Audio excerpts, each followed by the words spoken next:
Yeah, I came back to the U.S. after a few days of Swiss. I had a little nagging injury from California that I had to take care of, and took a vacation with my girlfriend and had a little bit of time off the bike, and then got back on and started to refocus for the rest of the season, and hopefully to earn a spot to start the Vuelta. Yeah, because you say you were a bit tired after the first part of the season. Yeah, I was definitely tired my first year doing all the races, Paris-Nice, Pays Basque, Romandy, beginning with Tour Med in February. It was a new races for me, new difficulty of the races. Everything was new, and it was all a bit of a learning experience, but all a very positive one. And you also trained a lot last winter to prepare your first pro season.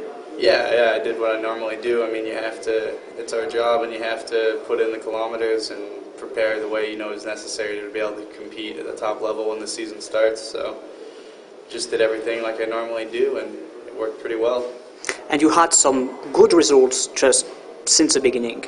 Yeah, it's been nice. You know, there have been times I've definitely been suffering and struggling a little bit, but at the same time, when you do get a few results, it makes it very nice. You know, it shows you that it is possible to compete and to win at the highest level. And I haven't won a race yet, but the results I have gotten have been nice, and it's motivating to know that it's possible. But was it a surprise for you? It was, yeah. You know, I think after Tour Med in February, people expected maybe some better things on the climbs and things like that, but that race isn't really a good, it's more an under 23 race, you know, where you go flat for 100K and then you do a climb and that's it, you know. It's not a Paris-Nice where you do 6 hours and 4,000 meters of climbing, so it's totally different. But it was nice to start the season off that way, and then the results I've had in time trials have been nice, and even some of the things didn't turn into results, but seeing how I get better during the stage races, and by the end of Paris-Nice or Pays Basque, making the front group over the climbs and things like that have been personal victories for me. So you really enjoy it? Yeah, I do. I love this racing.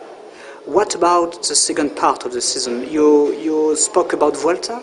Yeah, you know, I've had it on my mind a lot, and Garmin-Cervelo doesn't usually put neo-pros into a grand tour, but I've really pressed hard and tried to show in results as well as everything I do for the team that I deserve a spot to start the Vuelta, and I'm hopeful that it will be enough. You know, and here in Poland, I can definitely feel that that I haven't raced for a couple months, and I've been training hard, but all the training in the world doesn't make you instantly get into the race and feel great. So, but I'm still doing everything I can to make sure I get a start at the Vuelta.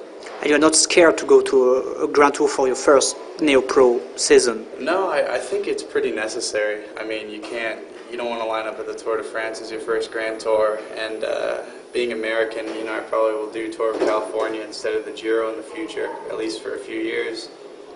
Because you live in California? Yeah, it's my home race, and it's a great, like the guys, Tom Danielson lives in Colorado, and he's very excited for Tour of Colorado, and for me it's the same for Tour of California. But so perhaps Vuelta as a start. Yeah, I think doing the Vuelta going into the off season, it would just give me a different level of strength and endurance that everybody's told me. You can train all you want, but once you just finish one Grand Tour, it brings you up to a different level. So.